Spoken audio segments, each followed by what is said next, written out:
இப்போ சால்வ் பண்ணணும் ட்ரை பண்ணாதீங்க. ஜூனுக்கு அப்புறம் பிரச்சனையே இல்லை, அதனால இப்போ சால்வ் பண்ணணும்னு நினச்சி கொஞ்சம் நீங்க வந்து உங்க மேல ப்ரெஷர் எடுத்துக்காதீங்க. பொதுவாகவே ரொம்ப இமோஷனலான பர்சன் நீங்க அப்படிங்கிறதுனால நீங்களாகவே வந்து அவங்க புரிஞ்சுக்கல இவங்க புரிஞ்சுக்கலன்னு உங்களை நீங்க செல்ஃப் ஹர்ட் பண்ணிப்பீங்க, மென்டலா ரொம்ப செல்ஃப் ஹர்ட் ஆவீங்க.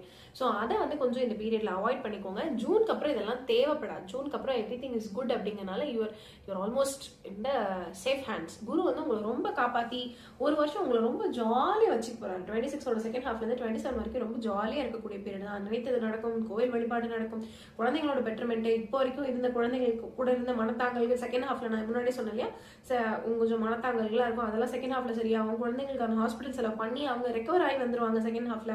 அவங்க நீங்க சொல்ற பேச்சை கேட்டு படிப்புலையும் வேலையிலையும் இல்ல நான் வந்து ரொம்ப இறை வழிபாடோட இருக்கேன், என் குழந்தைக்கு அந்த மாதிரியான ஒரு வழிபாடு அவங்களுக்கு வந்து அண்டர்ஸ்டாண்டே பண்ணிக்க மாட்டேங்கிறாங்களே, அது எல்லாமே செகண்ட் ஹாஃப்ல மாறிடும்.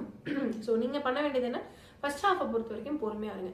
முடிஞ்ச அளவுக்கு நல்லா சாப்பிடுங்க, முடிஞ்ச அளவுக்கு நல்லா தூங்கிடுங்க. இதை ரெண்டும் பண்ணிட்டீங்கன்னாவே you are almost on the safer side. இதை நீங்க பண்ணிட்டீங்கன்னாவே என்ன சொல்றது, இப்போ இருக்க ப்ரெஷர்ல இருந்து நீங்க தற்காலிகமா, இது வந்து ஒரு தற்காலிகமான ப்ராப்ளம் தான். ஃபர்ஸ்ட் ஹாஃப்ல இருக்கக்கூடிய பிரச்சனைங்க நீங்க ஒரு 6 மாசமா ஃபேஸ் பண்ணிருக்கீங்க, இன்னொரு 6 மாசம் பிரச்சனை இருக்கு, நான் இல்லைன்னு மறுக்கல, பட் சரியாயிடும்.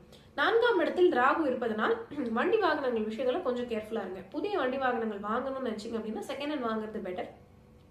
வீட்டுக்குள்ள ஃபர்னிச்சர்ஸ் வாங்கணும்னு நினைச்சீங்கன்னா வாங்க முடியும். ஒரு லக்ஸரி செல்ஃபோன் வாங்கணும்னு நினைக்கிறேன், வீட்டில் லக்ஸரியா ஒரு நான் இருக்கிற ஒரு பழைய வாஷிங் மிஷினை போட்டு லக்ஸரியா ஒரு ஃப்ரண்ட் லோட் மாதிரி வாங்கணும்னு நினைக்கிறேன், பெரிய கலர் டிவி வாங்கணும்னு நினைக்கிறேன், இருக்கிற பழைய ஃபர்னிச்சர்ஸ்லாம் தூக்கி போட்டு அப்கிரேட் பண்ணி சூப்பராக பண்ணணும்னு நினைக்கிறேன், இல்லை எங்கள் வீட்டில் இன்டீரியரே இல்லை நான் பண்ணாம தான் வச்சிருக்கேன் பட் பெட்டரா பண்ணணும் அப்படின்னா இது எல்லாமே பண்ண முடியும். ஆனாலும் 10ஆம் இடத்துல இருக்கக்கூடிய கேது கொஞ்சம் வேலையில பிரச்சனை கொடுப்பாரு. மேலதிகாரியினுடைய ஹெல்ப் வந்து செகண்ட் ஹாஃப்ல கிடைச்சிருங்கனால அதுக்கு பிறகு இந்த நீங்க ஆல்டர் பண்ற வேலை எல்லாமே நீங்க பண்ணிக்கலாம். அதனால எந்தவித பாதிப்புமே வந்து உங்களுக்கு ஏற்படாது. 2026ஆம் ஆண்டு நான் சொன்ன மாதிரி மேக்கு அப்புறமே ஃபுல்லாவே உங்களுக்கு பாசிட்டிவா தான் இருக்கு. May, June, July, August, September, October, November, December வரைக்குமே கூட வந்து உங்களுக்கு ரொம்ப பாசிட்டிவா தான் இருக்கு. அதனால வந்து மே மாசம் வரைக்கும் ஜஸ்ட் ஹோல்ட் ஆன். இப்போ வந்து ஜனவரி வரைக்கும் உங்களுக்கு கொஞ்சம் ஆக்சுவலி நல்லா இருக்கு. ஸோ இப்போ வரைக்கும் கொஞ்சம் ப்ராப்ளம்ஸ்லாம் இருந்தால் ஜனவரிலாம் கொஞ்சம் கிளியர் ஆகி பொங்கல்லாம் கொஞ்சம் ஹாப்பியாக கொண்டாடுவீங்க ஃபேமிலியில். அதுக்கப்புறம் அகைன் வந்து பொங்கல் முடிஞ்சு February, March, April back to the pavilion திருப்பி கொஞ்சம் ப்ராப்ளம்ஸ் வரும்.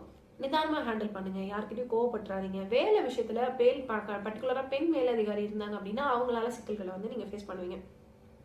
ராசியும் விருச்சகமா இருக்கு, லக்கணமும் விருச்சகமா இருக்குன்னா பர்டிகுலரா நீங்க வந்து அது மாதிரி ஃபேஸ் பண்ணுவீங்க. ஸோ அதனால அந்த பெண் மேலதிகாரி கிட்ட நீங்க வந்து இப்போதைக்கு ப்ராப்ளம்ஸ் வந்து அப்படியா சரி ஓகே பாத்துக்கலாம், அப்படியா சரி பண்ணிக்கலாம் அப்படிங்கிற மாதிரி பேசிட்டு வந்துருங்க. நீங்க பொதுவா வந்து இமோஷனலா எக்ஸ்பிரஸ் பண்ற ஆள் கிடையாது. இப்போ கோவத்துல வெடிச்சிடாதீங்க, ஓகேன்ற மாதிரி அப்படியே ஹேண்டில் பண்ணிட்டு வாங்க. You will be better on the second half of 2026 வேலை ரீதியாக அப்படிங்கிறதுல வந்து முக்கியமான விஷயம் சொல்லிக்கிறேன்.